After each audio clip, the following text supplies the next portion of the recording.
We're on the record now. All right, calling to order the meeting of the Mad River Valley Planning District Steering Committee, May 14th. Our first item of business after calling to order is adjustments to the agenda. Do we have any changes today?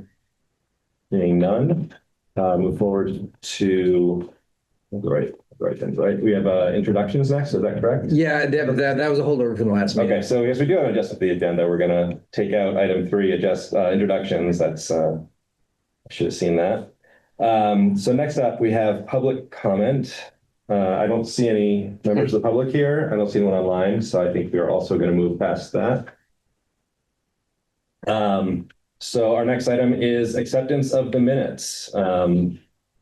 Any questions, comments, thoughts on minutes? Seeing none, we get a motion to adopt the April 16th minutes. Eric, thank you. Second? I'll second it. Thank you. And I apologize, I'm bad with names. You are Jim Crafts. Jim and Joel? Yes. All right. I'm almost there. All right. All in favor of accepting the minutes from the April 16 minute, please raise hands, say aye. Aye. Right. That sounds unanimous to me. Any abstain? Noes? All right. Guys have it. All right. Our next item is the staff report. So I'll turn over to staff. Hi, everybody. I didn't tell Franny I had a few things. So we made the staff report together. We didn't talk about who's presenting what, but there's a couple things I might lean on you for, Franny, if that's good. But hi, everybody. Happy spring. Our monthly meetings is my monthly check-in of how light it is outside. Are we starting a meeting in the dark in the light? So this is great. Getting to the longest meeting of the year. So there's a handful of things in the staff report that I wanted to highlight and a few things that have transpired since I set this out 2 days ago, worth mentioning. One, just starting with the Waitsfield wastewater project. Things are really rolling. The project's 90% design plans were submitted to the state around the time we last met, and we've and really working on receiving concurrence and approval and essentially permitting from this different state agencies. So that's really moving forward. Approximately a month ago, you might have noticed some clearing that took place at the Munn site at the corner of Kingsbury Road. That is the disposal site, which is where the clearing is. The treatment facility will be in the field itself, but set back in the field, and then that 2.5 acres approximately that was cleared is where the in-ground disposal will take place.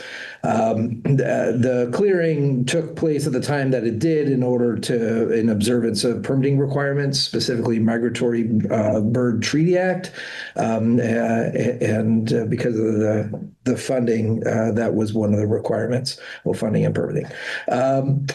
So that in many ways, kind of an unfortunate, first physical seeing the wastewater project is a clear cut of a field. And we've actually been in the process to put together an informational coming soon sign on the site to let folks know what this is for and physically what's in the future. Scratch and sniff. Well, you're welcome to add that part. One of the next parts of the conversation, specifically with the select board, is the allocation discussion. So the way in which the system is and system capacity has been identified is that there's priority parcels that takes up approximately 60 to 65% of the total capacity that previously had been identified. So those in the service area that have a environmental or health related challenge with their existing septic field. And so replacement of those is a good amount of the capacity, but there also is approximately a third, a little bit more capacity available for additional connections. And the allocation discussion is where that'll be explored with the select board. Ultimately, that work would be implemented into the allocation ordinance, and I've also been working on some early draft work on that. On the funding side, there's a couple things here, but one thing that's not listed, and I just got confirmation yesterday, one of the funding requests was for congressional discretionary spending for fiscal year 27. And we were notified, or I clarified yesterday that both Senator Sanders and Senators Welch have included our funding request of $3.5 million as part of their package. So the Senator's funding requests need to be approved by the Senate Appropriations Subcommittee related to, in this case, it's the Subcommittee on Interior and Environment, and then it would need to be included in the final and ultimately pass appropriations bill. So that's a lot of unknowns. But we've gotten to this 2 years ago. We got to this exact same stage. It was Bernie Sanders, just Sanders at that time, who included the project, actually a much larger amount, but it didn't move forward in Senate appropriations. So fingers crossed. I communicated with both Sanders and Welch's office to provide a thank you, as well as inquiring about opportunities to potentially expedite the funding if it comes through in a co-funding approach. So You said that was 3.5? $3.5 million, yeah. And it's not 3.5 million times two, it's 3.5, but it's on both of their lists, the same amount. Both offices were working together collectively, which was great, even though the application processes were separate. I'm going to jump down to conservation, the Madder Valley Invasive Species Habitat Restoration Initiative, essentially the collaborative effort between the three conservation commissions that's been going on for a handful of years, focused on knotweed and knotweed eradication. And there's a handful of things that are highlighted here, like I think this is the third year of having a handful of UVM interns from the Rubenstein School at UVM working on this project, the herd of goats, and there's a handful of other pieces to that puzzle. And the project received a Lake Champlain Basin Program Award for a 2-year award of about $135,000, which is funding that work. So kudos to them. Hi, Dave. And that essentially same cast of characters, representatives from different conservation commissions. I met with them recently, about a month ago, about emerging plans for a Valley Conservation Alliance. They've been meeting with leaders of a variety of different Vermont-based land trusts and conservation organizations, University of Vermont, experts in the conservation field about how to enhance the work of Mad River Valley-centric land conservation. And primarily Hito Coleman, Andrea Henderson, and Kurt Lindberg representing the Warren, Faison, and Waitsfield Conservation Commissions. And they're actually having they've invited me to a next step discussion that they're having in early June about what they've learned and what their thoughts are. So something I've kept in mind when I met with them. I said, this is a pretty intriguing project, and the Planning District Steering Committee might be a place to be able to vet and share and bounce some ideas off. So at some point I can anticipate them having that discussion. Jumping down to transportation, a couple of things I wanted to highlight. Matter Path Implementation Coordinator. So the Waitsfield Town Meeting, the voters approved funding for this position, and a part-time individual was hired part-time. Jeff Doolittle, and information about Jeff in there, and he's got a tremendous skill set. He's a civil engineer with lots of municipal experience, specifically in Connecticut, and now lives in the Madder Valley and is working on this project. He started, I think, 2 weeks ago. So he's in the office a couple days a week.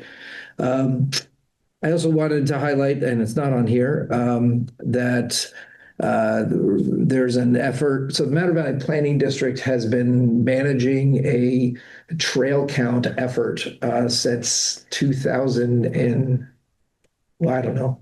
We've done it 4 or 5 times. So for just over a decade. And that effort was built off of the MRV Moves Active Transportation Plan, which set the initial count. Actually, it was 2016. And last year was we've essentially been doing it every 2 years. And that was the last count. And the way those counts worked was that we selected 4 to 6 different locations, set a trail counter that was been made possible by Central Vermont Regional Planning Commission to measure a location, essentially the pedestrian traffic at a trailhead for a 2-week period.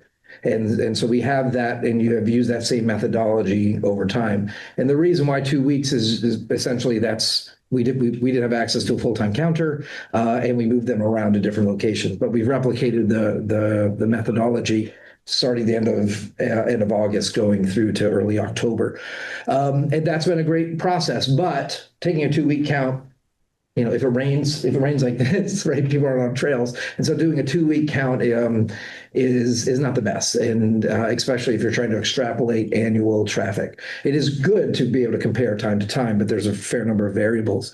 But in working with specifically the Path Association and the Matter of Riders, and who have all been partners of this effort with CVRPC over time.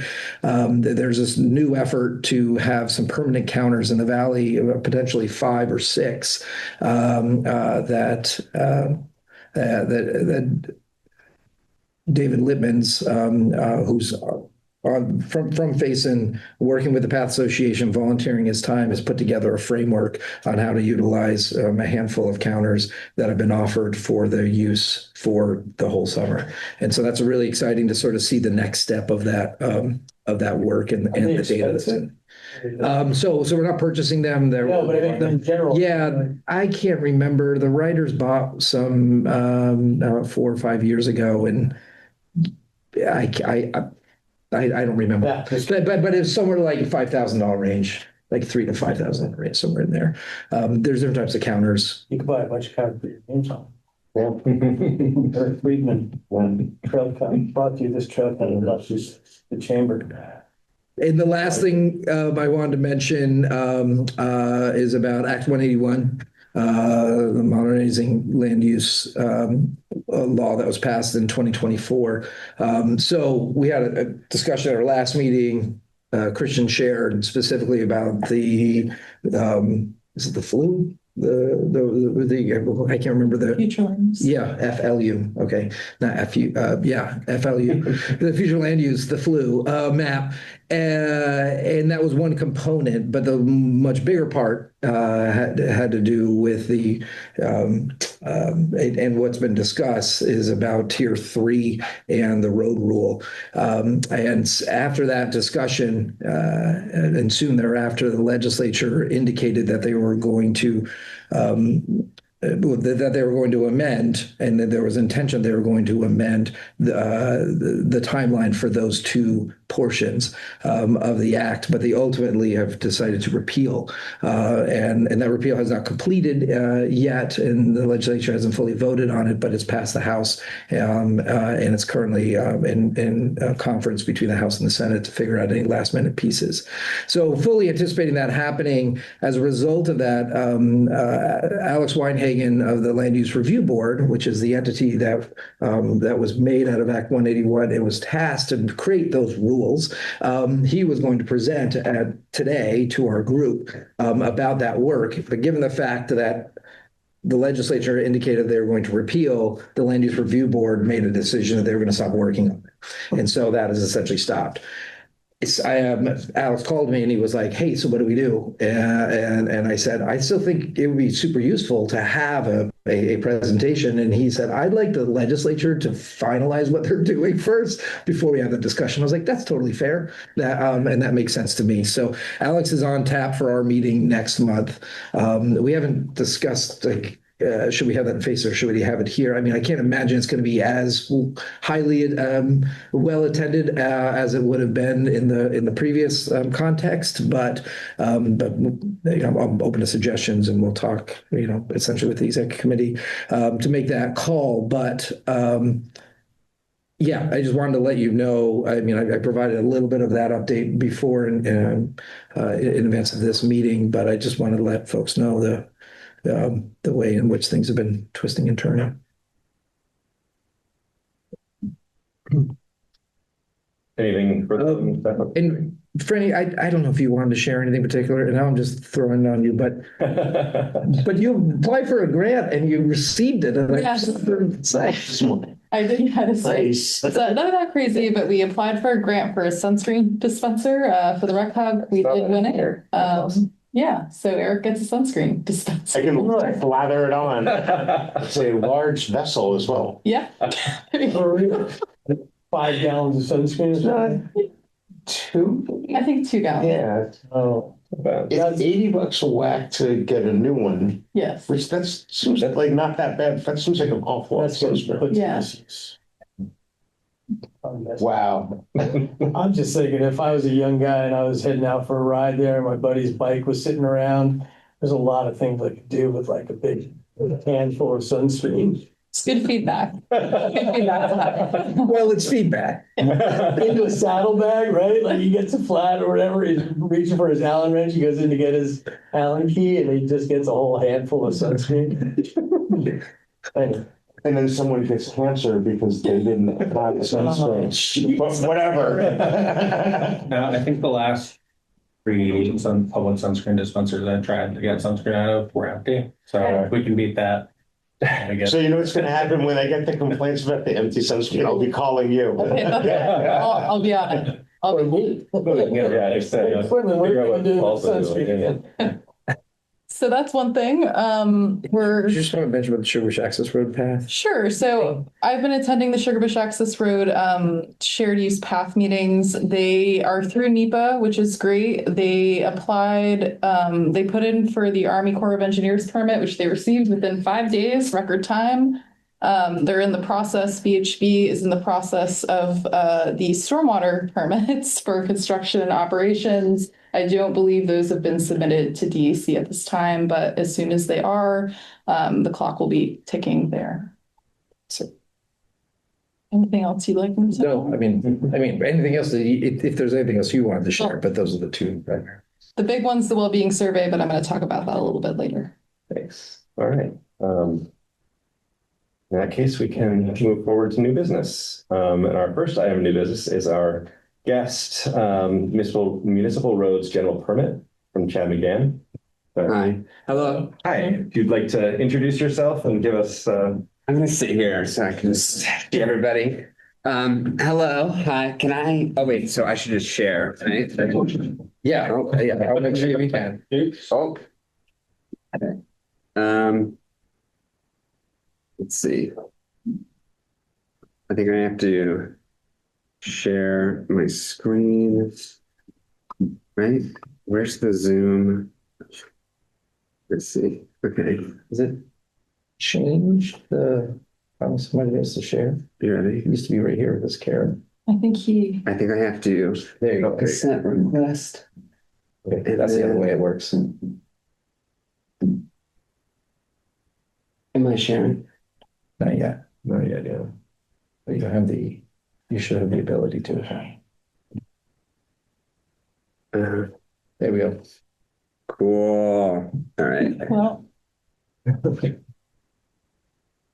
Started. Oh wait. Yes. Nice. Awesome. All right. Cool. Hello. Thank you for having me. I am Chad McGann. I run the state's municipal roads program. It is attached to the municipal roads general permit. If you ever heard of the term MRGP, that's what it is. And it's a stormwater permit, much like the ones that Franny was talking about, and it is a municipal permit. And I'm in with the Agency of Natural Resources, a lot of layers there. But what I'm going to do is, what I have, 30 minutes, 40 minutes? 40. 40? Okay, let me just check the time. What I'm going to do is try and take like some time, go through just a brief overview. I'm going to try and keep it pretty light because there's a lot of information.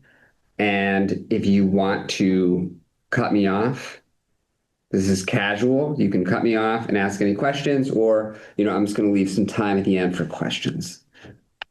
Initial question so that I know how much notes I should take. Can you share this presentation, or is a lot of the stuff on this A presentation? lot of, I don't have many notes. I have a lot of pictures. Okay, cool. To trying to keep it kind of light. And then I can share any information that I need to with you Thanks. later on. And if I can just jump in really quick, Yeah. because I didn't provide any context. So I met Chad recently, and we had a discussion about, and I learned a lot more about the municipal roads general permit and the work that specifically he's doing in identifying and collecting data and sharing information, and the opportunities that this information has as a benefit to the municipalities to address road problem issues as well as access funding. And I had also realized that through some other conversations that there maybe were some misunderstandings of the program. And when I was learning more, I was like, the more folks know, the better off we are. Yeah, certainly. And primarily, I think the audience are like municipal staff, a road crew, or road foremen, town administrators, town managers, so on and so forth, for the like nitty gritty parts of this work. But I also think the larger context and the more that select board and planning commission folks know, the more supportive this work we can all be. So Yeah, anyway, definitely. that's my little intro. Everybody drives on town roads for the most part. And there's 246 towns that are part of the permit program. There's some different towns at different classifications, but the bulk of towns in the state are under this permit. It doesn't function like a traditional stormwater permit where, you're getting permission for something. It's generally every single town. It's a one and done, and it's a discharge permit.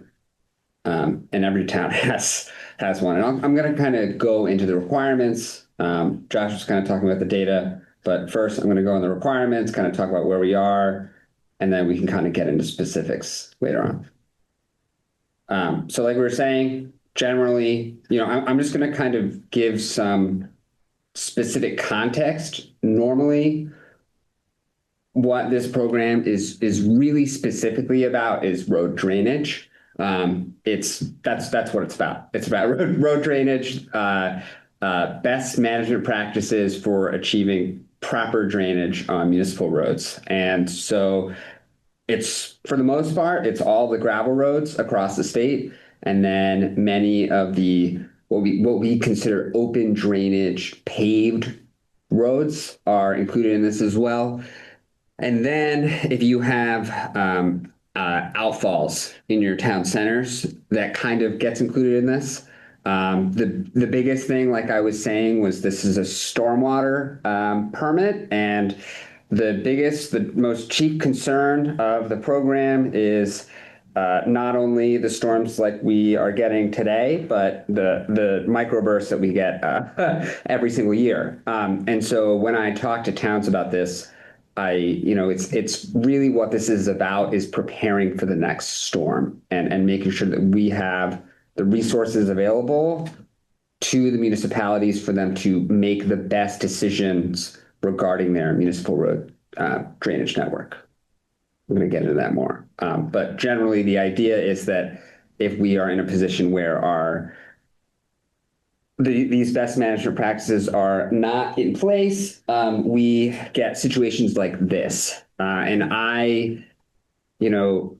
There is great frustration amongst many road crews and towns about these events and, what can we do? Largely, many of these situations are preventable. It is just a matter of having proper infrastructure to relay that drainage into the municipal road network and then out of it. The reason why this is I am with the Agency of Natural Resources is because there is a pollution element. Roads, water comes throughout the watershed. It interacts with municipal roads, and based on the severity, that sediment, all that stuff gets picked up and it goes into waters of the state. So Like I said, it's a discharge permit. It has a lot to do with that sediment transfer. We can get into the specifics of that more later on if you're really interested, but generally it has a lot to do with the total maximum daily loads of Lake Champlain and Lake Memphremagog. So we are in the Lake Champlain major drainage basin. So a lot of this stuff is very topical for what we're talking about in these three towns. Like I was saying, the concern around that is really why we have this permit. And I kind of was saying that every single town has their own permit, like a piece of paper that says Town of Waitsfield, Town of Facein, Town of Warren, this is your permit. There are 4 primary requirements for the permit. What I really want you to be thinking about and what this conversation is mostly about is upgrades. That is, the chief concern of this is that every municipality is having a plan for where they're doing their drainage upgrades, and then they're documenting those drainage upgrades. Can you give examples of what some upgrades look like? I can give some examples, and I have them in my next slide. Okay, great. So what I also want to kind of just put a pin in is this road erosion inventory element, which is a requirement for this permit term as well. And that is due at the end of next year. So the 3 towns in the Mad River Valley have not done their road erosion inventory yet for this permit term, and that is due October 31st, 2027. I'll talk about that more. But the way that this looks is that we are in the second cycle of the permit. The permit came about because of the Clean Water Act, which was passed in 2015. And so we are almost, 10 years into the permit program. So we're somewhere in here. And so I would say definitely one of the priorities is making sure that we're getting this road erosion inventory done. The towns should know that this is a requirement that needs to get done. And then submission of upgrades. The submission of upgrades component, all 3 towns in the valley are good to go with that. And I'm going to talk about some of the additional resources that are available that we really want to highlight and make sure all 3 towns are taking advantage of. But as far as upgrading and submission of upgrades and all that stuff, that's the top priority, and the 3 towns are meeting that requirement, which is great. So for the kinds of upgrades that we are promoting and looking for, it is ditching and culverts. Now, there's also all kinds of different stabilization projects that go on. But generally, the way that when I talk about it, it's ditching and culverts. So if you drive around the gravel roads and you see a stone line ditch, oftentimes it has something to do with MRGP. Either just a town-funded project, trying, and reporting on that, or with one of the grant programs, Grants and Aid and Better Roads. Does anybody have any questions? Cool. And so, like I said, what we want. So like I said, it's a stormwater program. It's really concerned with drainage more at the tops of the watershed. Versus at the bottom of the watershed, that is kind of getting more into like rivers program jurisdiction, and it's less about stormwater. And so one of the, when I talk about it, you kind of have to have both ditching and culverts, and it's really important to think about the placement of these structures and where they are in the road drainage network. Are they big enough? Are the ditches parabolic in nature, meaning that water will actually run through them instead of cutting down and making the situation worse? Stone lining ditches is a big thing to slow down the water and spread it out. But you might have a situation where if towns are not using big enough stone, then and you get a big storm event, all of that stone comes rushing down the hill and will hit a culvert like this, and it will take that culvert out, and then there's your road.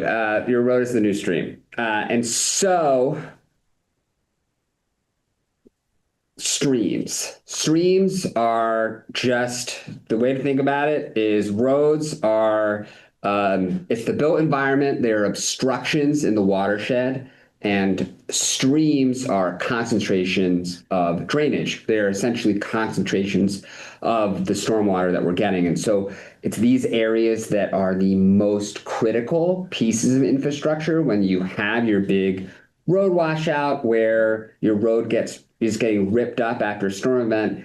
It's not a uniform thing across towns. It's not like you have all of this water that falls and every road is getting damaged. It's more about these targeted, concentrated areas. And so there are two types of streams that we're going to be talking about today. There is a perennial stream. That is one that is flowing year-round, generally, except for maybe last fall. But a perennial stream means that it is generally flowing year-round, and the drainage area that is feeding into that location is, by definition, larger than half a square mile. Now, these locations are generally at the bottom of the watersheds, and when they interact with the roads, they cause a concentrated break. They are taking that structure, if there is one, hopefully, they're typically taking that structure, and then the water is continuing on because it's at the bottom of the watershed, and the damages are very concentrated. Okay. With an intermittent stream is the other type of stream, and it is a quarter of a square mile and less. There's a bit of a gray area between a quarter of a square mile and half a square mile where that is still being decided about what is perennial and what is not in the legislature. But basically, intermittent streams, oh, go ahead. So why is there why can't you just make the number? I mean, either it is or it isn't? That's a good question. Well, I mean, is there Sit around and debate. Is there something underlying to it that is it related back to? There's different conditions because like generally when you have a half a square mile or above, it's typically always going to be perennial. But when you get into this gray area, it often always involves a site visit by a river management engineer to go out to the site and assess whether or not it has perenniality. And there's different indicators of that, like the kinds of like species that you'll find in the water that will dictate whether or not that is. And the conversation that is happening right now is whether or not they continue with that approach or they go towards a drainage area only approach. And that would certainly speed up the amount of time it takes to make that decision. Thanks. The reason why it is very important to figure out what is intermittent versus perennial is because if a stream crossing is considered to be intermittent, it is under the jurisdiction of this program, and then it has implications for funding under this program and also the upgrade requirement and all of that. But I'm using the word generally a lot. Generally, at the tops of the watershed, that is where all of your intermittent streams are located, and they tend to cause the most damages because they're at the top of your watershed. You have a high slope road, and where that meets your road if the structure is not adequate enough and you do not have adequate ditching to relay it to a relief structure to get that water, right? The goal is to get that water out of the road drainage network and carrying on, then you're going to have a road washout. And so these are just a few examples of the kind of what the damage really looks like when you have a stream that is higher up in the watershed that is unable to reach its destination after a storm event, and it will tear up your road.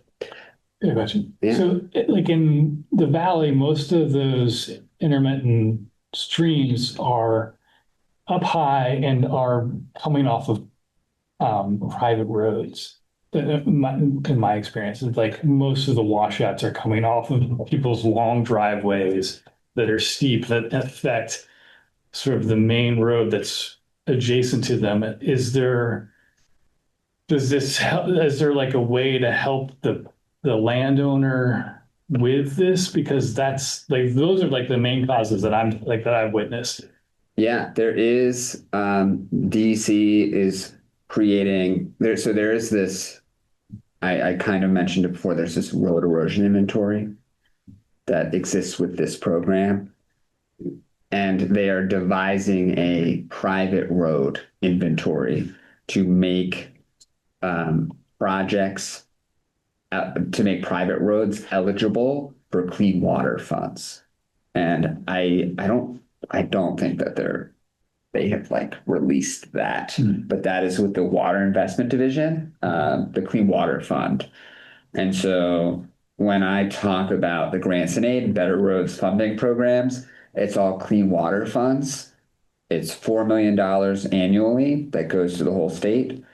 I don't know how much money is going to be going to private roads, but I'd be interested to see. Then if the stream is perennial, it's under or some rivers program or something like that? It is under the Rivers program. And how much time do I have left? You're supposed to be. Yeah, you're 20 minutes. 20 minutes in. Got it. So I like that. Intermittentality. So perennial streams are under the jurisdiction of the Rivers program. If it's decided that the crossing is perennial, then any work within that corridor needs to get a stream alteration permit with the Rivers program, and typically a hydraulic study. And yeah, those. I'm going to get into that when I talk about the data in a minute, but we can generally figure out what is perennial, what is not, or have like a really good indication of what is going to be perennial. And I believe that those projects have an avenue for being funded, improvement projects as well under clean water funds. It's just that those are non-regulatory projects, because this is a regulatory program. So all the intermittent streams kind of fall under that regulatory bucket. I'm going to get into the data real quick. So basically, that's all like real world stuff.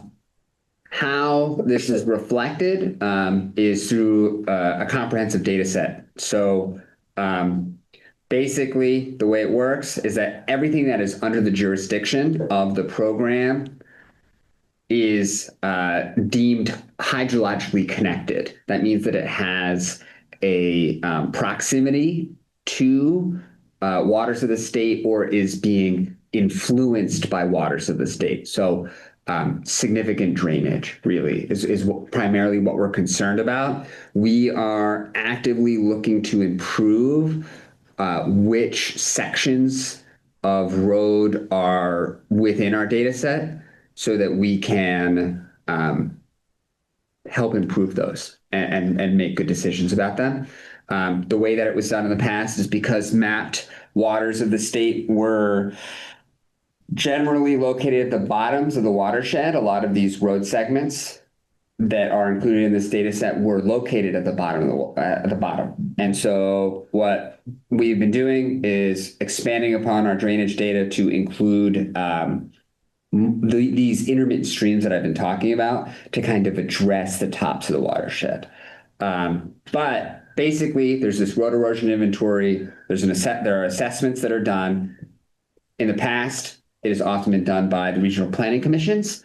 Towns also take a role in that as well, but there's a survey, and the way that it works, the ideal is that they do the survey. Purple means that ditching work or culvert work is needed, and then green is good, and it hopefully means that no work is needed. The way that it kind of works in this system is that this data gets updated.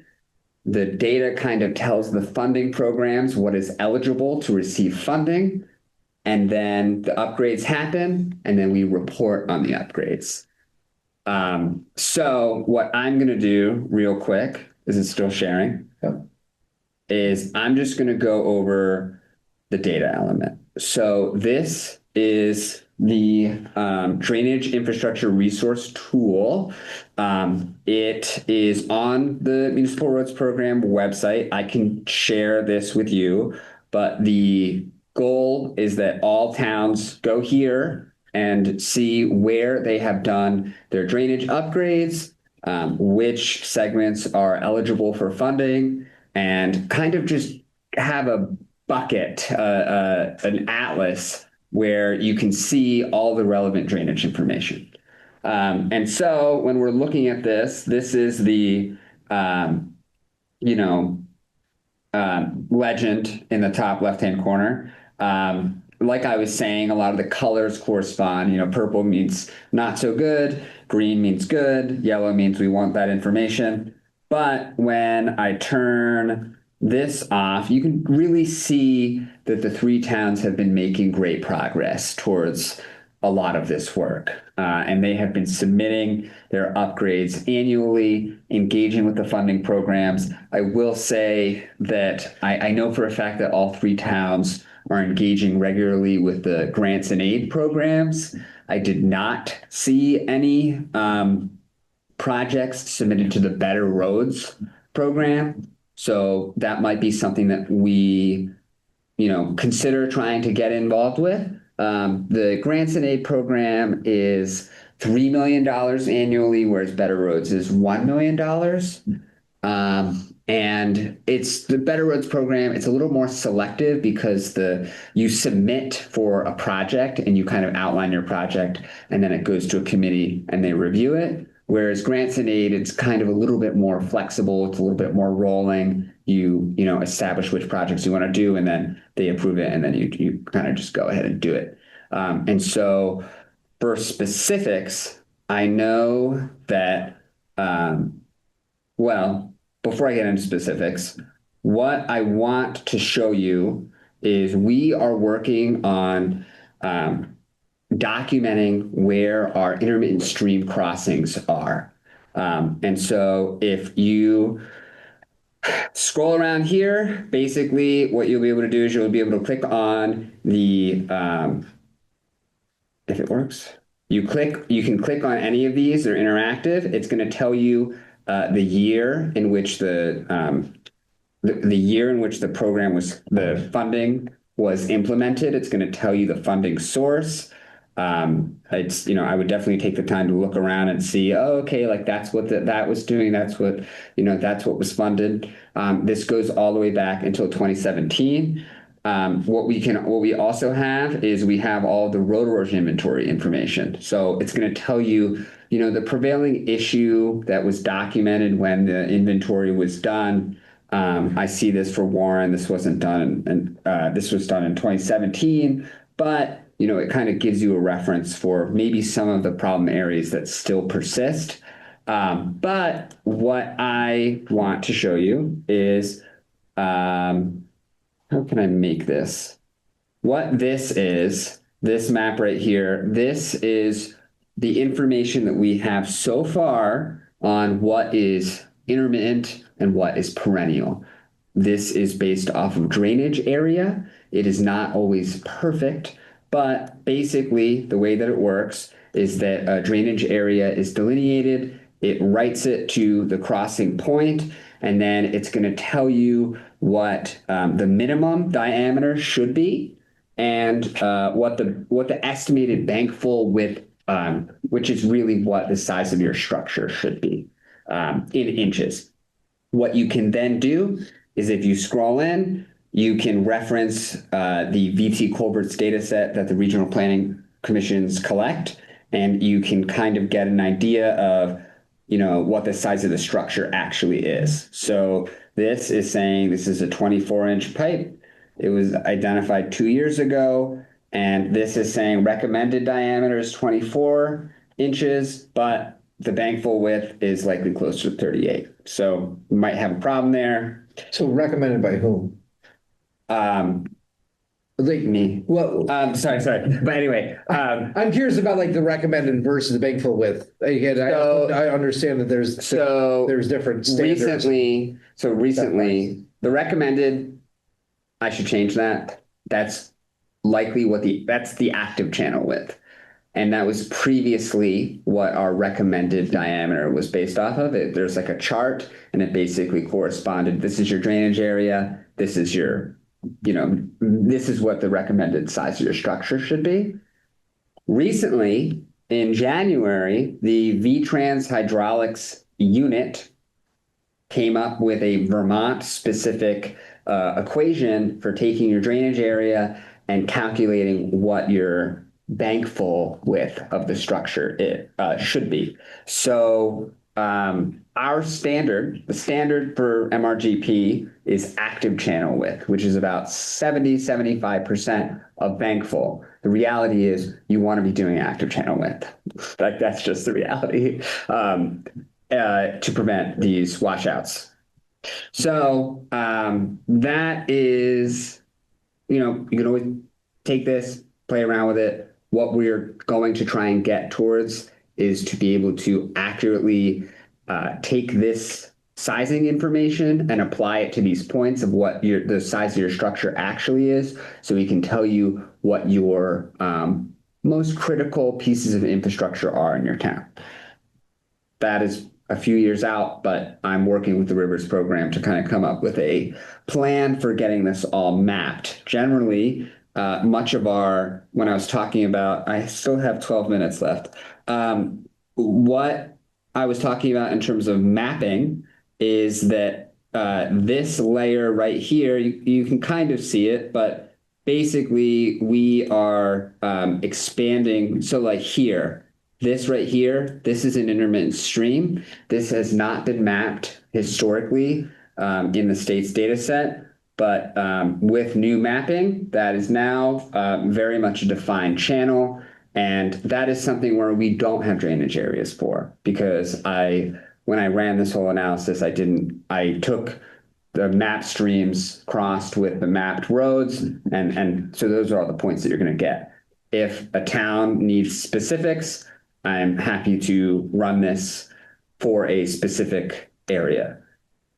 What I was talking about before was somebody in this valley has already taken me up on it, and that is Josh with Facein is looking to do a sizing to take this structure here on Farm Road in Facein and enlarge it. It's actually this structure, I'm sorry. And this is one that was unmapped. And this is kind of what I'm talking about. Like the mapping is a little wonky with these historical streams. You can see that there's this stream. That's where the channel actually is. And then it jumps through this person's house and then goes into this one. And so the reality is it's a stream that is right here.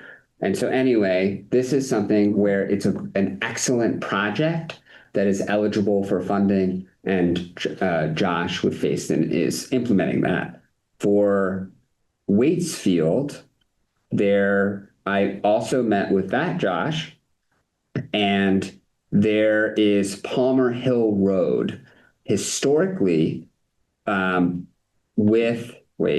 happens? What happens if I click this? Oh, you can't see it. Okay, no, wait, I think I can drag it. Okay, I got it. So historically, this has not been part of our data set. So you know how I was saying like the grayed out means that it's not hydrologically connected, and that means that it's not part of the data set and therefore not eligible for funding. The reality is with this new drainage data, it is picking up a lot of these really steep sections of road. That's what we really care about in this program, because then it essentially creates an artificial stream, and then it's going to wash out your road if you don't have suitable ditching. So what we are going to be doing is bringing this section of road into the program, make it non-compliant, and then Josh is going to receive grants and aid funding in order to do that work this year. So does anybody have any questions about any of this stuff? It's a lot. It's a lot, sorry. Really good though. Yeah, I feel like I want to play around with the map and layers, and I'm sure I'll get confused at some point and be like, how do I do something? But Yes. so we can't fix that right now. No, and that is certainly the goal, is so that this is something where people can take it on their, take it in your own time, look at it, play around with it, and just get ideas about, okay, maybe this is where I want to do a drainage upgrade this year. This is what I want to do next year. And then we have the funding to back a lot of those up. And I would definitely say that the intermittent stream structures is a top priority for the state, for us to get these structures sized appropriately. And so they make for excellent projects. It's not an extensive ditching project. It is an isolated thing. I've heard from the road crews that they that they like doing them because it's a culvert replacement. But excellent, and so what I'm kind of saying, and Josh kind of alluded to this, is it's really what the program represents. It's information sharing, right? We provide you with really good, hopefully up-to-date drainage information to make these decisions. The decisions that get made, and then they're reported back on in terms of where the upgrades are actually being done. Go ahead. So are the intermittent streams self-consistent throughout the ANC? Meaning you're talking about roads. What if someone was talking about wastewater or things like that? Is the definition of an intermittent stream the same?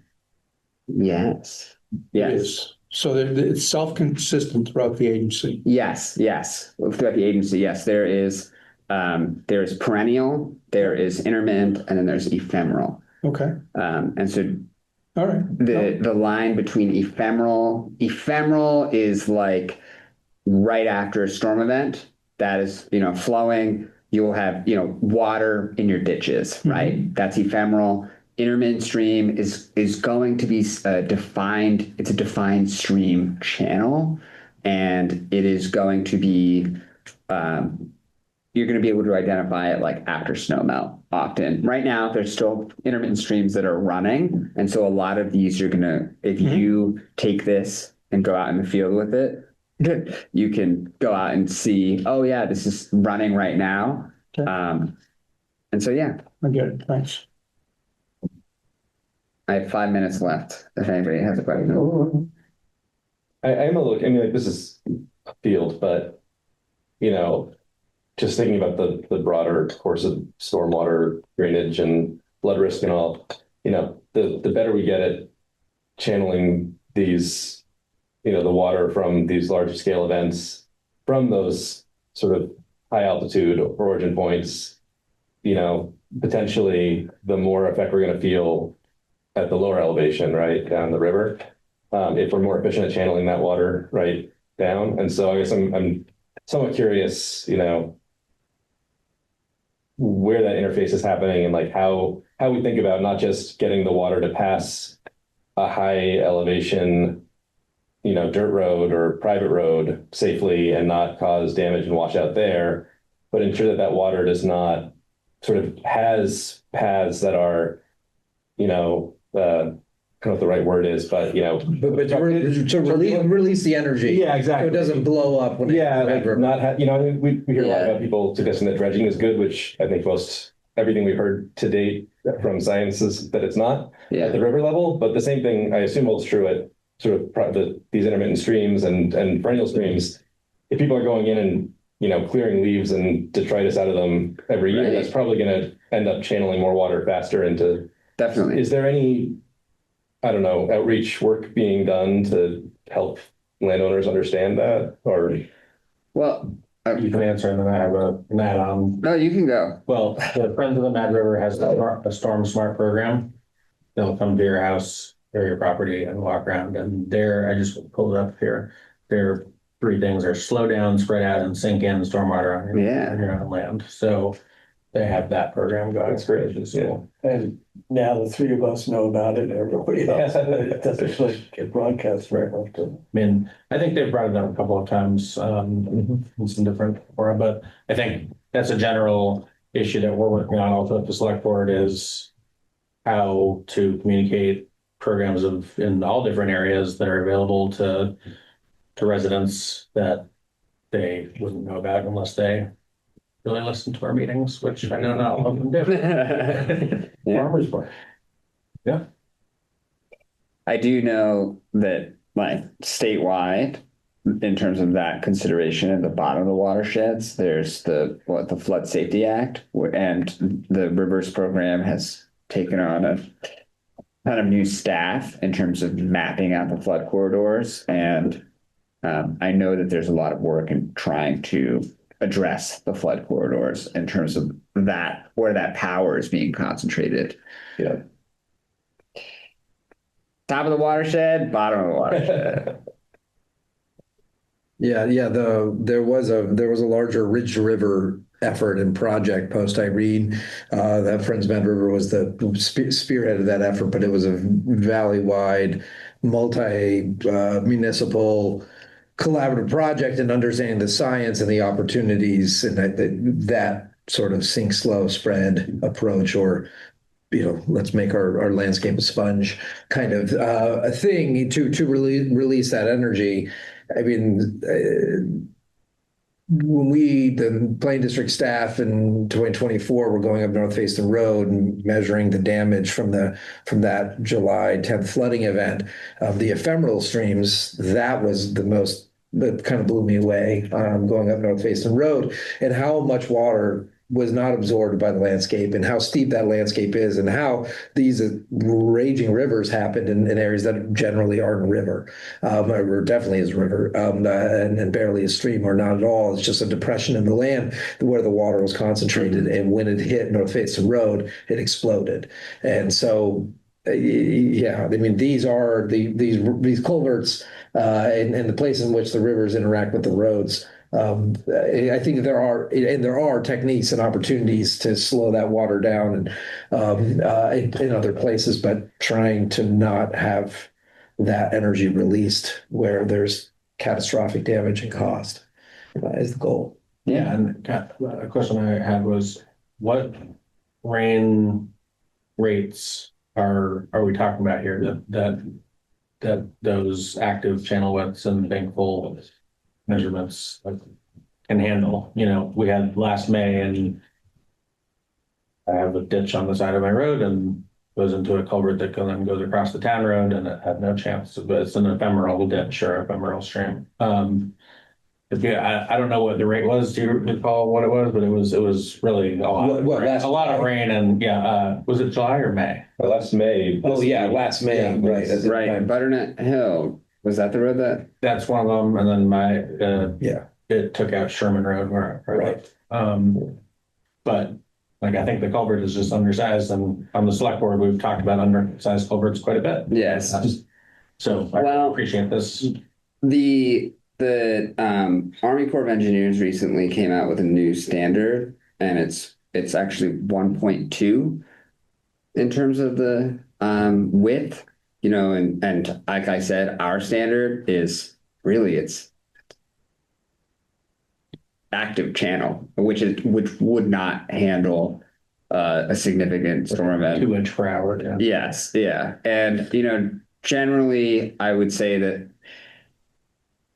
some of the damages that we saw in 23 could be preventable, but because it was a lot of rain over an extended period of time for this stuff. Yeah. Whereas for 24, it was more significant in a shorter amount of time. Yeah. And I believe it was, my memory serves, it was somewhere closer to 10 inches, 10 to 11 inches in North Faison in that particular area, while Warren probably saw 3 inches in that same period of time. So it was exceptionally, in Wakefield in different areas, but the training effects on these storms that drop a tremendous amount of water in one particular area, that was at the top of the watershed in a worst case scenario. And we talk a lot about Tropical Storm Irene, which was a long duration rain event. But there were 2 other federally declared disasters that created more cost damage to municipal infrastructure that May. And that was in Waitsfield. That was also I'm thinking of Waitsfield, but that was that ridge over there. And it was a very defined area. So just to throw something cool out, so there's the FEMA. It's not just 2023 flood data. It is 2024 as well.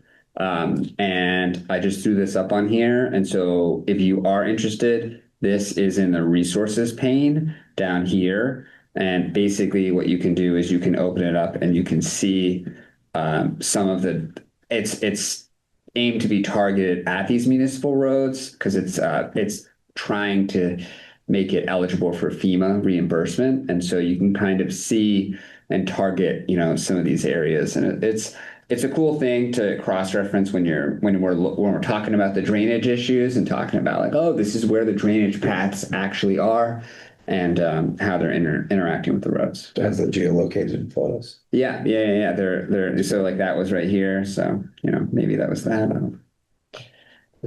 Crazy. We'll work on that this week. Dunbar Hill. Cool. Yeah. Good. Awesome. Thanks so much, Chad. Yeah. Thank you. Yeah, of course. All right. I'm done sharing. Awesome. Yeah. And definitely reach out anytime. Do I need to share my contact info? I think it's on the. Yeah, we will. Yeah, I mean, we can share. We'll share your contact information after the meeting as an email out to anybody. And maybe if there's any links or any other like resources or things that you think would be useful. Yeah, the one thing I would just say for these towns that I noticed was the Better Roads funding. Definitely making sure that they know where, these structures are, which ones are eligible for the funding. And then, I've been pushing this intermittent streams thing statewide. And so if that project is submitted to the committee, it has a really good chance of getting funded. Thank you. Cool. Awesome. Thank you. Yeah, thank you. You're welcome to hang around or not. It's up to you. I'm gonna go. It's hot in here. It's, we'll get hotter as the summer comes in. I'm sure. Well, thank you. That's great. Yeah, thank you, everybody. Next item tonight will be the community dashboard. All right, so I'm sharing this.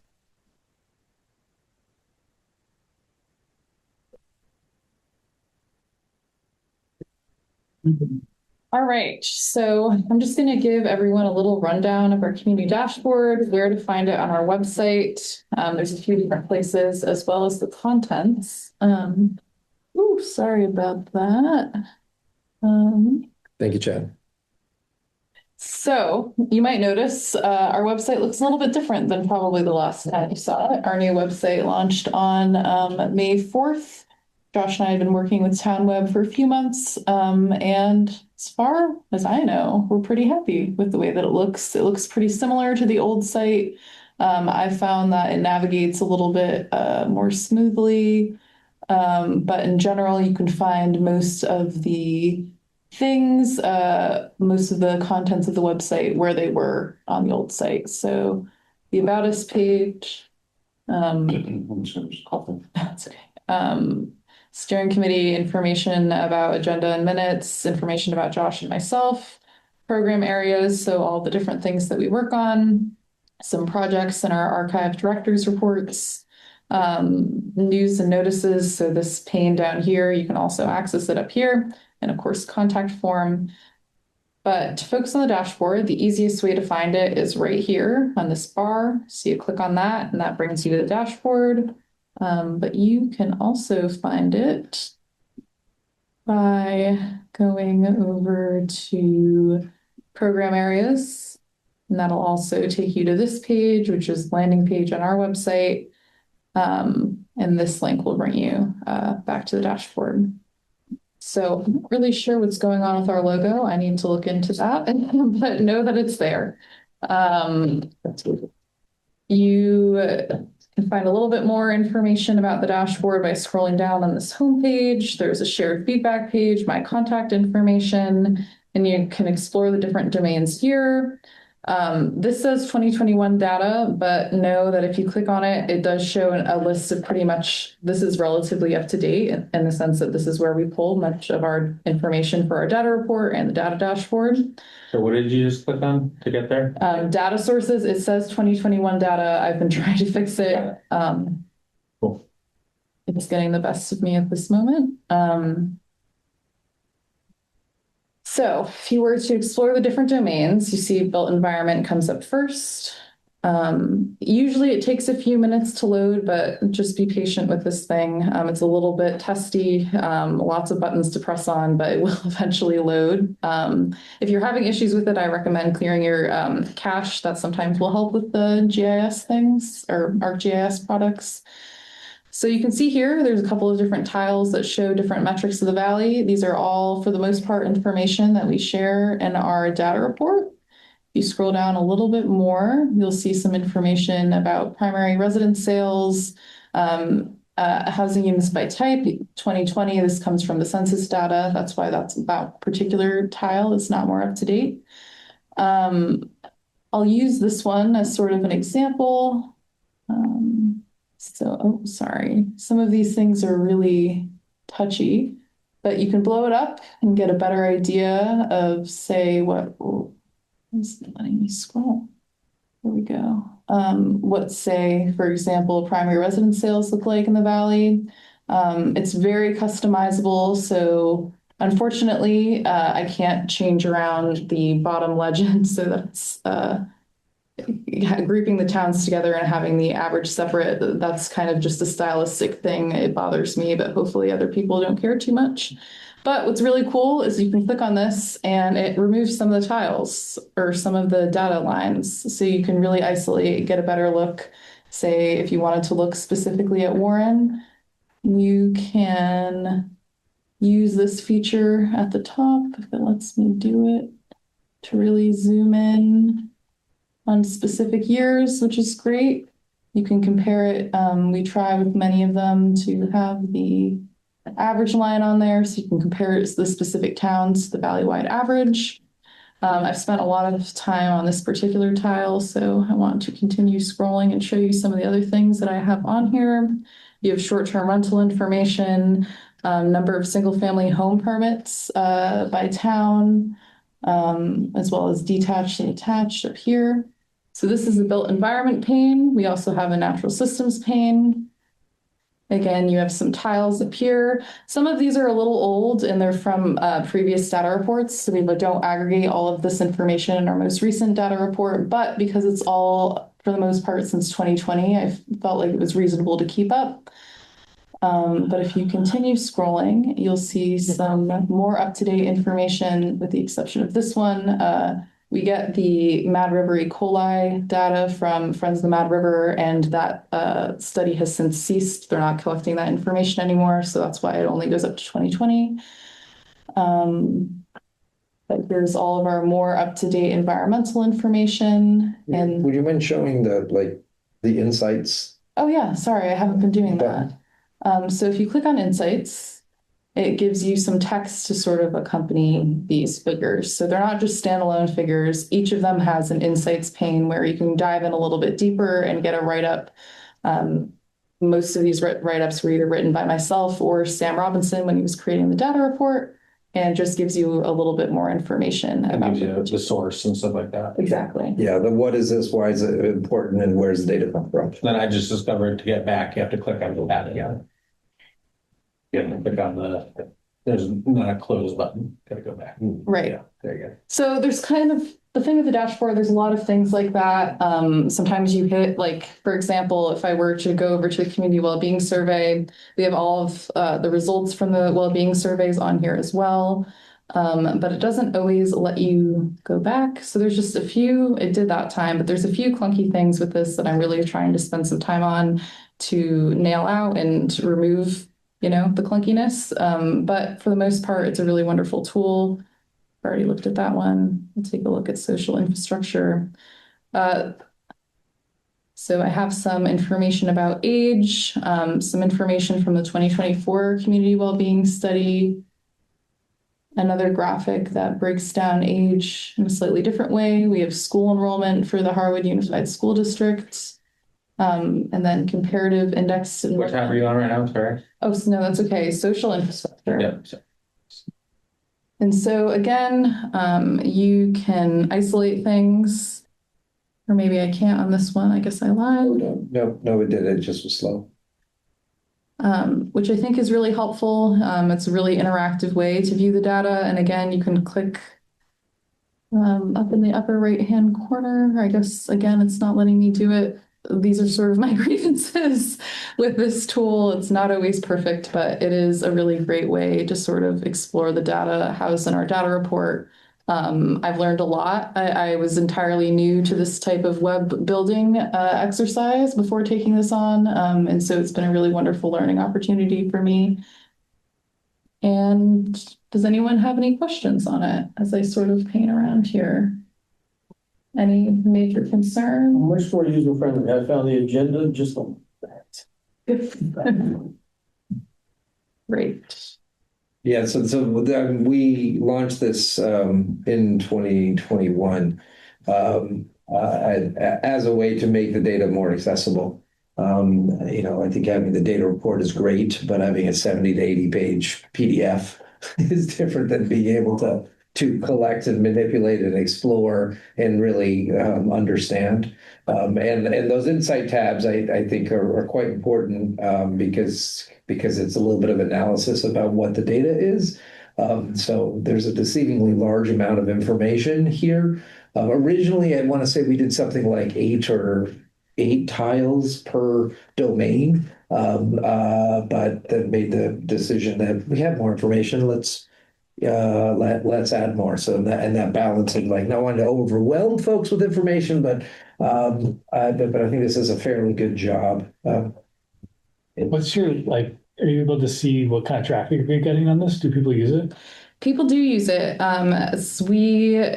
Prior to releasing the well-being study, I did a press release to the Valley Reporter just about the dashboard to sort of soft launch the well-being survey, kind of get it on people's radars, just have people think about the planning district and the data that we are responsible for collecting. And I think we received something like 500 views, which was more than I was expecting, to be quite honest. But I think, it would be great if people could use it more. And I'm definitely planning, as I get into promoting and working on our communications plan, finding ways to make the data more digestible and bringing people to the site.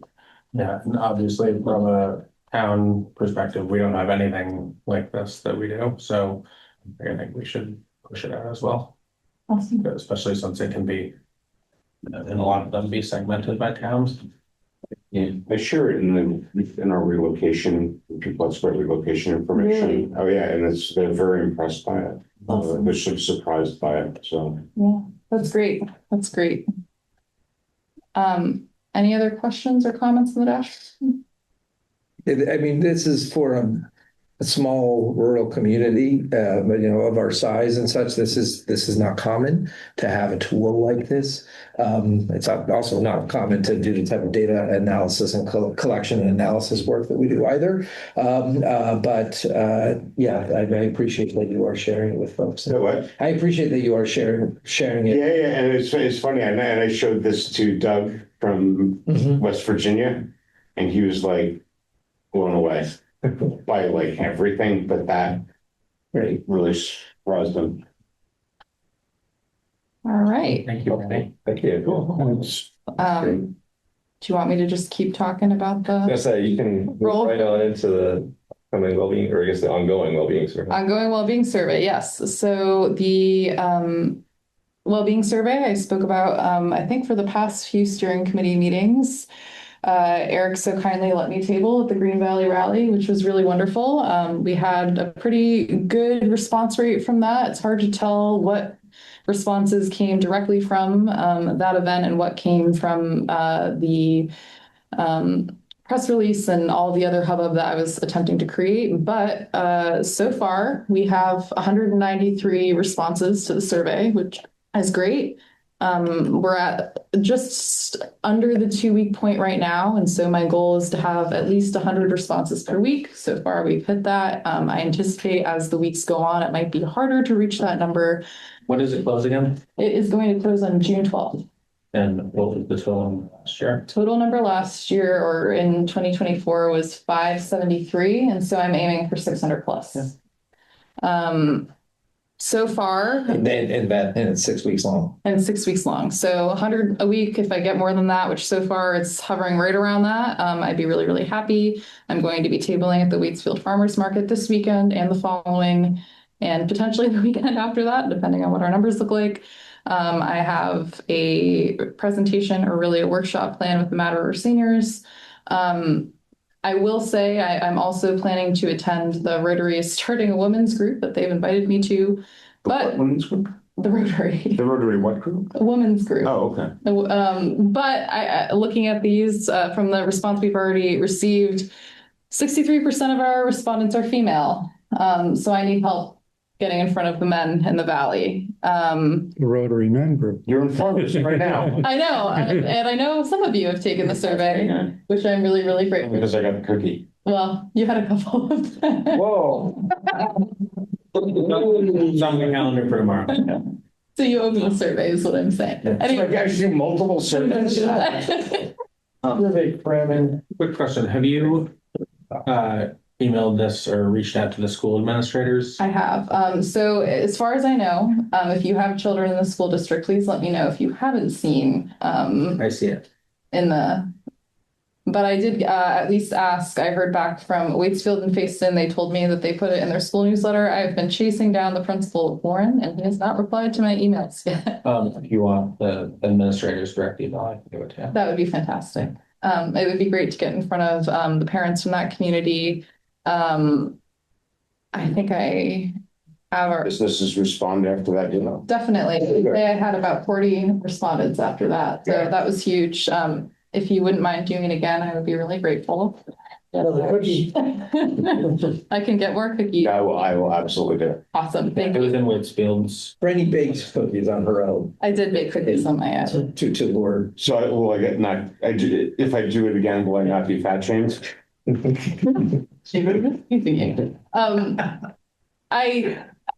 To increase participation, I do have a request for each of you. I have created a number of different ways that you can support the survey. Some are very low barrier. You could repost a Facebook post to your Facebook page that I've created. That would be so great if you would do that. If you have a lot of Facebook friends that live here, if you're not on Facebook, that's totally fine. It was posted in the MROPD Yes, account. not my personal Facebook account, but you can create a front porch forum post, encouraging community members to take the survey. I am very new to this community. I think your names have a lot more weight than my name, and I've already posted like 3 or 4 times. And I've noticed that the front porch forum admins keep bumping me lower and lower on the list of, I don't know how the system works, but it feels like I've posted a lot and they might be getting sick of me. So I would be so thrilled if any of you would take that on and make a post about this. I have some sample text. I'm more than happy to send that out in our email after. I would be very grateful. I think it's just time-based on Front Porch Forum. Okay, I don't think. I'm being targeted. Pushing you down. okay. That makes me feel better. Thank you. In terms of age, we actually haven't had anybody under the age of 18 respond to the survey. So that's also curious thinking about, we put it in the Harwood newsletter and we put it in the elementary school newsletters. They don't have phones anymore. So maybe that's why. The most representative to what the actual population statistic is has been our 80 and above crowd. 8% of survey respondents were 80 and above, and 8% about of the Valley are 80 and above. We're really lacking in the 18 to 35 group. So if you know any ways for me to get in front of those folks, I'd be more than happy to take ideas. Once here. Other than that, Waitsfield has had the strongest response to the survey, whereas Warren is closest to being representative and Facein is under where I would like it to be. So Paul, All right, got it. thank you. I've asked Madison to share it in the Facein Town newsletter, and I know it's on her to-do list. So hopefully it's something. Yeah, and we have I just a small slice of Facein, but we have center Facein road user list. Okay, Probably, like everybody who's got a mailbox on center Facein. So I'll blast it out to them. that would be awesome.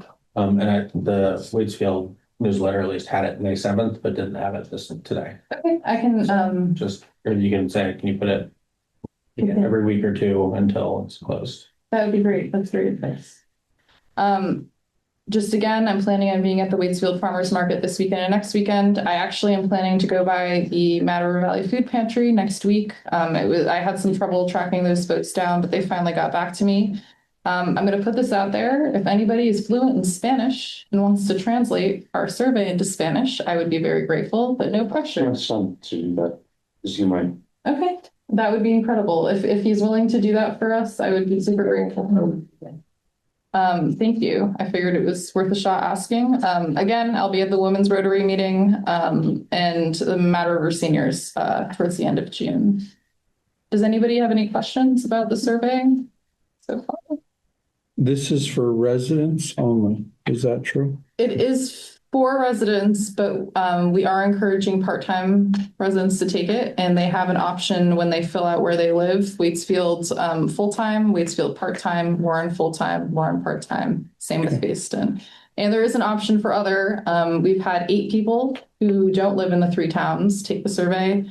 I think something like 30 people the last time the survey, well, I have the book here, was administered, took it. I don't know specifically where to. But you did hear from a Moortown person today. And on Facebook, I did hear from somebody living in Moortown that was interested in taking the survey. And I responded that it's intended for the residents of Waitsfield, Warren, and Facein. But if they choose to take it, there's an option to say that they're not.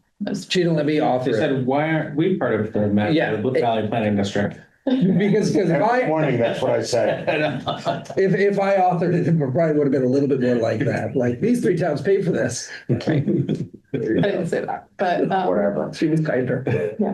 Do you have a flyer that is easily printed out? yes. Do you want a paper copy? Yeah, I'll put it at the Snack Shack at Little League tomorrow. Oh, that'd be great. What a day. Do you have enough to pass around to other people? If I they're, do. if you're willing to Like, put one up and share in another location, feel free to take one. you know? And if anybody's interested Get out. in seeing a paper copy of the survey, I have them. If anybody. Down street. Yes. And so I mentioned I'm partnering with the Mad River Seniors, so I'll be giving a presentation at Evergreen Place on June 2nd to that crowd. We decided, I think Sam gave a full presentation. I don't think I've told you this, but I'm going to do a workshop. So I'm going to walk them through the survey. When Sam presented to them, he felt like that crowd by the end of his presentation weren't really up for filling out the survey. And so I'm going to give a short spiel about the planning district, and then we're going to do it together. And I'm going to say, if at any point you want to stop, I'm not holding you hostage. Please feel free to go. You don't have to do this, but I figure that might be a way to get a boost for participation with that group. Otherwise, I've been in contact with Downstreet, and they're posting around their properties, and they put it in their newsletter. You can encourage them to be open book and everything too, like, or tip number 3. Please preferred mine. Just come to our select board meetings. Right. Good, well attended. Yeah, Hopefully not any longer. it has been. Great. Okay, any other questions? Great, It's awesome. Thanks. of course. Thank you so much. Brandy's been crushing it. She's been spending a lot of time working on this project, and I think it shows. But it's a lot. It's like data and communications and organization and outreach, and it's really great. Thanks. Awesome. Yeah, this is really exciting. And yeah, I will definitely try and get something from myself into Front Porch. Thank you. I really appreciate it. Folks can do the same. That'd be awesome. All right. Our next item, and basically last, is member roundtable. We start with Eric. Yeah. Wow. That was good. People. Chamber's been really busy. At the end of ski season, the spring is when tourism people get together and assess and plan for the future. So the last couple of weeks, the last month or so, I've been, I was at the Vermont Tourism Summit down in Killington. The big takeaway from the workshops there was that our chamber is really at the forefront of things which is great. And I kind of knew that, but it really confirmed everything in terms of direction that we were going. And frankly, the stuff that the trends are saying, we've been doing it at Mad River for 25 years. And so when I came in my role at the chamber, it was doing the same thing because it works. And people are recognizing it. I was appointed by the governor to the Vermont Tourism Council, which is basically the board for the Vermont Department of Tourism. That's really important. We've never had anyone from the Valley on the TRC. There's a big hole there. We have been very much underrepresented for a lot of different reasons. Including the lack of a downtown designation and, those kinds of things. And the fact that we're 3 towns and the multiple, there's so many reasons why we're in the place that we're at. But one of the things that we're really noticing is that we're just punching above our weight in a lot of different ways. And when we went to, the fire safety, I don't know if you're aware of the fire safety thing that we did, we had 30 people show up for that, and people from around the state were well aware of what was going on here. Vermont Lodging Association is actually having their annual meeting here in June. And it's because of that. And they're really noticing what we were doing, and we were testifying in front of the legislature, and it was really cool. So there's, like I said, good stuff going on there. Really pleased to let everyone know that the Rec Hub it's happening. Every day there are cars down there. There's people walking across the bridge and riding their bikes, and it's just awesome. And soon they'll be lathering with sunlight. Yes, exactly. Yeah. And it'll be right out there by your, John started building the beer garden, which should be done by the end of the month, hopefully. And that's really exciting. And like I said, visitation, people are starting to come in, it's starting to happen, and it's happening. And the restaurant's going and attracting people. If you haven't been there, check it out. Is it still Friday and Saturdays? So Friday, they're going to expand right around the end of the month to 3 or 4 nights. Cool. And the beer garden. Was that? And the beer garden? And the beer garden. Yeah. So they've got some interesting ideas with that. And what else did I want to say? Yeah, I think it's kind of big international. We went to the Discover New England international tourism event where we're trying to bring international tourists FITs, which is foreign independent travelers, not ghosts or anything, right? And I think that's something, again, where we have not been on that playing field for a really long time. And people, they want what we have. And that's what I keep thinking is like, the conservation, CRB, and all those things that we're doing to protect our golden moose is really, really important, and people recognize it. And as I was saying to someone at the last meeting, you have a business community here that gets it and they value it, and we're really unusual in that regard compared to a lot of touristy places. So it's a good thing. Thank you. Dave, please fill stuff forward. Sure. Try to keep it brief. Just on the Birdmont thing that I mentioned, we had 2 meetings in a row in April, where residents of the Birdmont Park came and presented some significant concerns. So the Waitsfield Health Board convened before our select board meetings, and we took their testimony. And then at the next meeting, down the street, I can't remember what her position was, but Andy Harbin showed up and apologized. And The director. the director of Downstreet, I think. And they're really working on improving communication and fixing all those issues. We have been, we signed a memorandum of understanding, an agreement with Mad River Path and Riders who are merging, to push forward the project with the bridge, over, what's the name of the brook? Sorry? What's the name of the brook? Chase Brook. The part of the active transportation path near Gunwood Road. On the other section, number 17. Millbrook. Yeah, Millbrook, thank you. So that's pushing forward with the help of Jeff and Misha and York are all kind of helping to do that. We're pretty focused on the status of our bridges, as you probably have seen in the paper.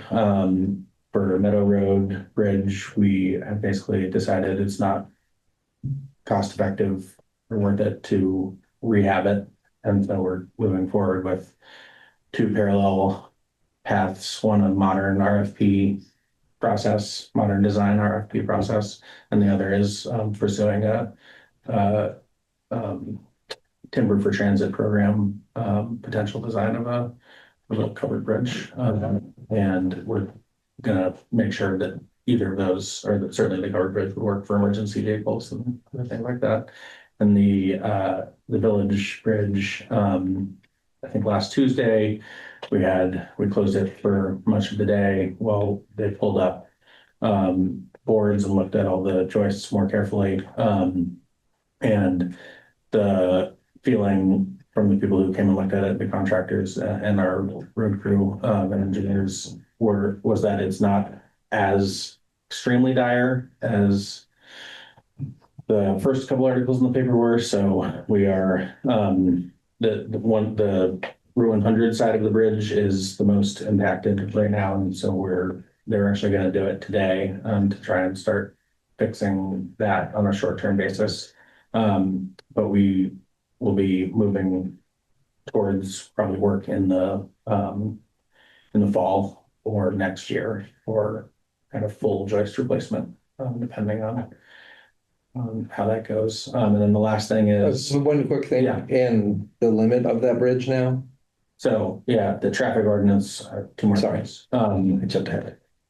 We, I believe, passed the traffic ordinance at our meeting the other night, which has now the weight limits and with the highest possible penalties under state statute for tickets. And so those will be becoming effective 60 days from the passage of the ordinance. And so now there's actual teeth behind don't go over, certainly with a curb weight vehicle we've run into the problem where the only thing where you can really ticket someone is if the curb weight of the vehicle is greater than 3 tons, which I do see a lot of, heavy duty trucks and things like that, where I know the curb weight is north of 7,000 pounds, 8,000 pounds, 9,000 pounds. And then of course, ask trying to do an education outreach program so that people don't go through with thousands of pounds of stuff that they're hauling. That'll reduce and I think the goal of some of the select board is to see what we can do down the line to see if we can reinforce that, raise the weight limit at all. But for now, for the foreseeable future, it's really 3 tons. And also reiterating that Meadow Road Bridge and Pinebrook Bridge shouldn't be gone over with 100,000-pound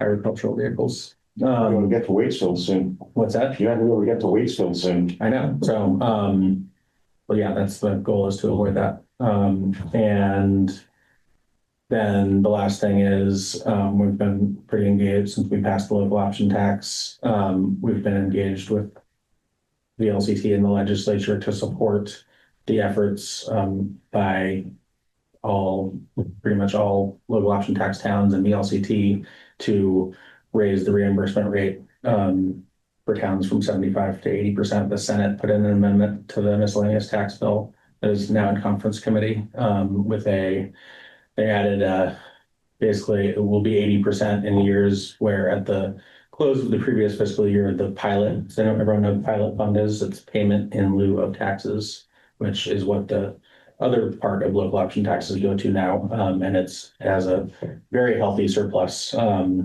because so many more towns have joined the program. And our position on the LCTs is that money should come back to the towns that raised it. And so we'll see what happens in the legislature, but fingers crossed will be helpful. And now there's how many communities with local option taxes in the state? I believe there are 49. So there's those number of communities that are going to be supporting that no matter what. Yeah, and, I think there's also a piece where, so there's a large current surplus in the pilot fund, which is being rolled over year to year, and the state keeps going after for state expenditures. And the Senate our senators were extremely helpful, for Schlichten and Cummings in particular, on their committees with they're going to be trying to appropriate some of that money to go back to municipalities for town highway aid, new town highway aid, as a way to return that current surplus in a broad-based way to all towns in Vermont. And at least it'll be municipal uses rather than state uses. So see what happens. That's it for me. Thank you. Paul? Thank you. Based in planning, we had our monthly meeting on Monday night, and Franny presented the well-being survey to everyone. We had some public turnout, not as much as we anticipated, and I should say that the folks that came to our last meeting here last month all very pleased with the failure, I guess, of the tier 3 and the road rule and the repeal of that. I think that was a real win for that vocal group of folks that we have up in Facein, and really kind of cool to see like a quick turnaround. It's like I don't know. It's just amazing to see like I almost want to say like nimble government action. It was really it was like bizarre. It was like true democracy in action. I think if you want to look at it in a real sort of favorable light, how something like that seemingly happened overnight, in terms of as far as how government usually functions. So that was cool. And so with that sort of that issue now put aside for the time being, we're back to our town plan, and that's where I'm starting to lose my mind, and trying to keep the other commissioners sort of on point with what needs to be done with the town plan. And we'll see how it goes. I was Zooming, so I couldn't really express myself as forcefully or eloquently as I would have liked to. but I will continue to try to get this town plan moving without too much hair pulling, teeth gnawing, and all that kind of good stuff. So, That sounds about right for some point. and well, Freddie sat, she was nice enough to not excuse herself. We sat through. I learned a lot. Yeah. Bad. It was also a long meeting from what I understood as well. They always go long, my God.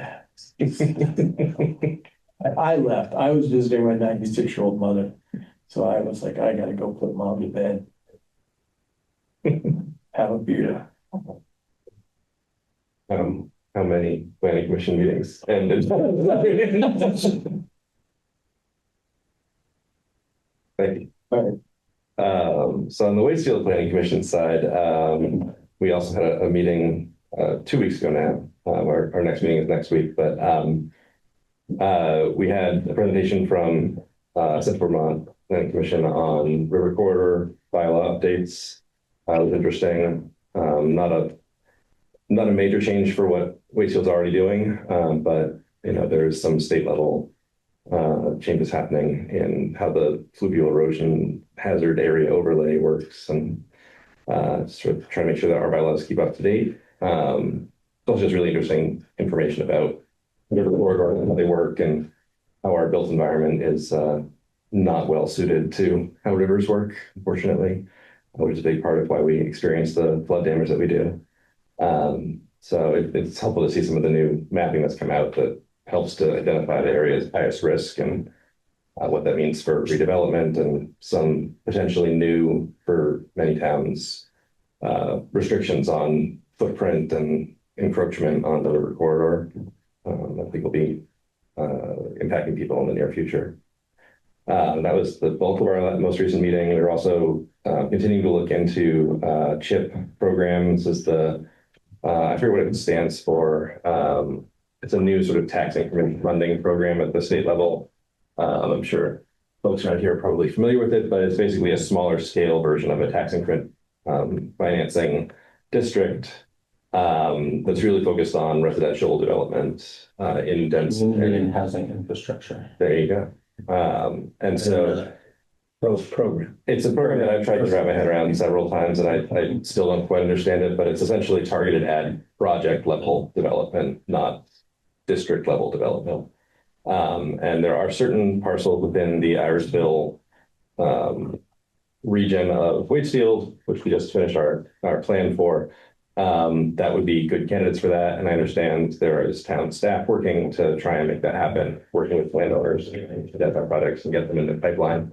That project is, or that program at the state level is moving quickly. They're actually getting projects lined up and funded or eligible for funding. And they have a fairly sizable pot of money. Yeah, it's a big pot of money. There's they want to get out the risk of running out anytime soon, but it's definitely starting to fill up, and which is great. I mean, it's awesome that statewide there's programs actually seeking this funding and getting hopefully built to increase residential, unit availability.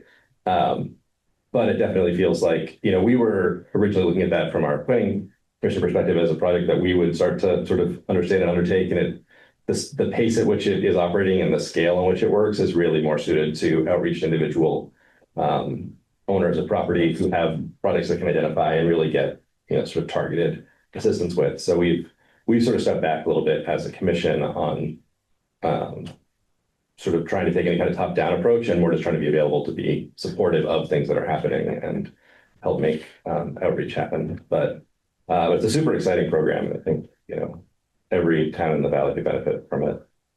And then we're also working on Sunday's town plan, although we're thankfully not in the weeds yet. We have a few years before we have to start the process over again, just making some amendments.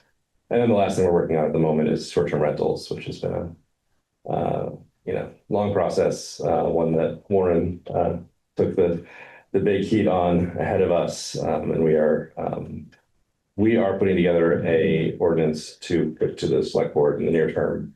And I know that members of our commission, a subcommittee that we put together, have been talking with Eric and others in the community about what that looks like and how to roll it out, and with Josh as well.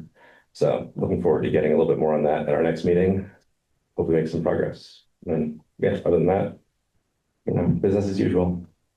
So, cool. So Warren Select Board, not this meeting before, Josh came and Habitat for Humanity presented to us and the community about their ideas for the town garage site that's going to be left. And it was a great presentation. It was really good to hear all the views and how it seemed like the community was really excited about housing ideas there and just trying to do something with a piece of property. I mean, I must say, I never in my wildest dreams imagined participating in a meeting in Warren Village about affordable housing and leaving that positive feeling. Yeah. And yeah, it's the very beginning of a public conversation and a lot of different points of views will be shared. I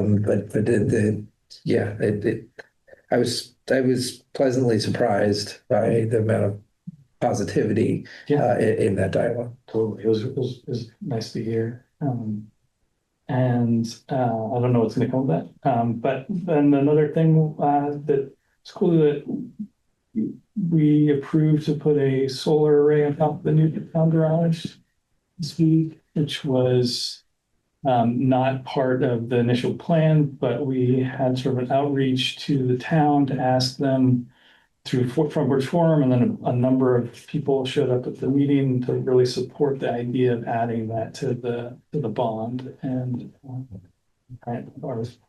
so it was great to hear the public's point of view, which feels really rare. That they don't really engage until town meeting, and they get just angry. So it's nice to hear somebody and sort of in advance being like, yes, we would like to. And then the Warren Conservation Commission is working with, I can't remember the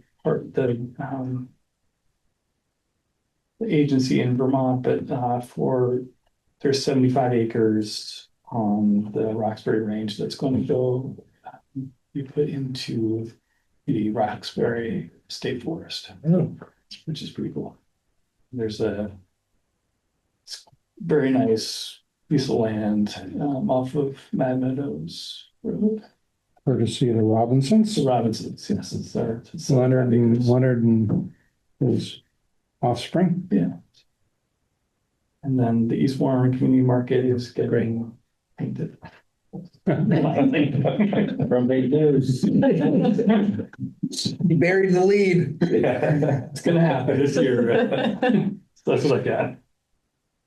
Okay, Warren Planning Commission. So just to kind of follow up and finish up for the old town garage site. So at our last meeting, Adam Z came in and produced some architectural drawings of what a planned unit development would look like in there.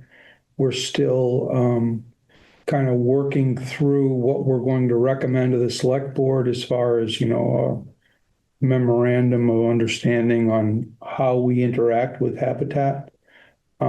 We still in our hearts and desires would really want more than one developer in there. We really would like more density and kind of a wider array of involvement from others, much like Waitsfield did with Mac. I mean, we kind of look at that as a model of success. Successful housing development that working force, local people. So we've got that, but we're still psyched to engage with Habitat as being one of those partners. I mean, we think that they're a great partner, obviously.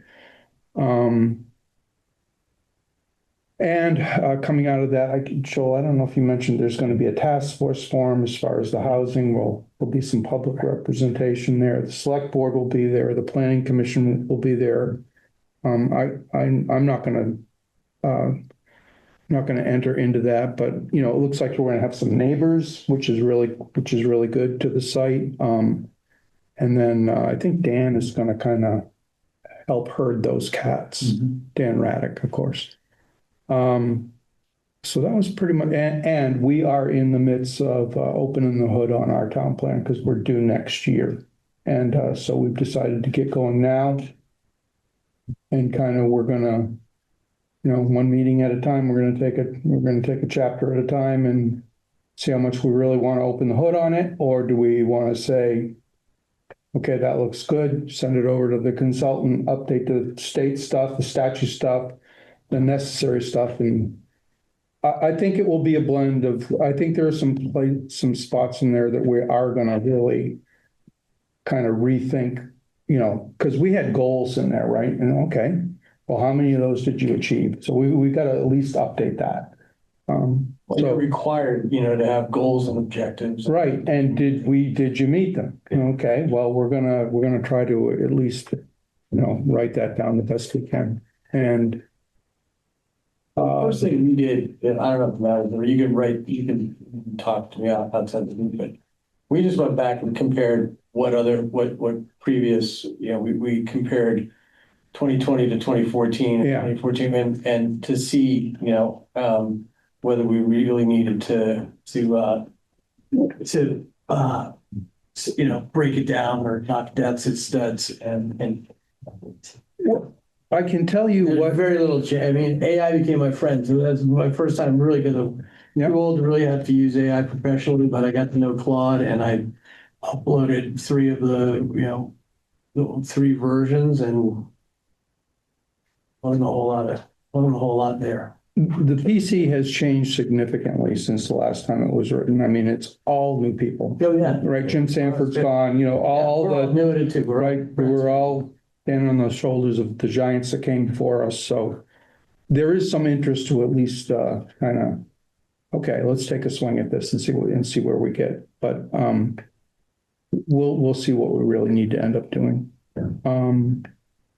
And if there's anything I can do or help with as far as the STR ordinance that you guys are working through, give me a call. I didn't help write it, but I helped work through it. And as far as the Granicus stuff, I'm pretty well versed in that software now. I've been using it for a while and I can offer my opinions on it at least. Great. Yeah. If you need that. And I think that's it. That's all I have. Thanks very much. Yeah, just say, I mean, there was that STR meeting, I mean, do you think there was value from the town perspective of you being there? Absolutely. Yeah, and I'm still a firm believer that that's how we grow our community is they're part of our community too. We need to embrace them and we need to figure out how to make it better for them to operate here and how we get the visitors to feel like they're part of our community. I think it's super important that we don't alienate that whole business model. I think it's a people were great really opportunity. appreciative that you were there. Well, And, you know, there's a town person there, and I'm telling you, like, people that go to this thing, Yeah. they're the ones you want. They're the responsible ones. Yeah. And they're the ones that want to do it right and want to do right by the community. exactly. Yeah. So like if you want to talk to any of those people, I can arrange that. That'd be great. Yeah. So please let me know. I'd be glad to help. Yeah. I was out of town when that happened, but I would have been there if it had. I mean, that's not the LSD guy, but Well, yeah. He cleaned STRs. was that? Don't you remember that response from him?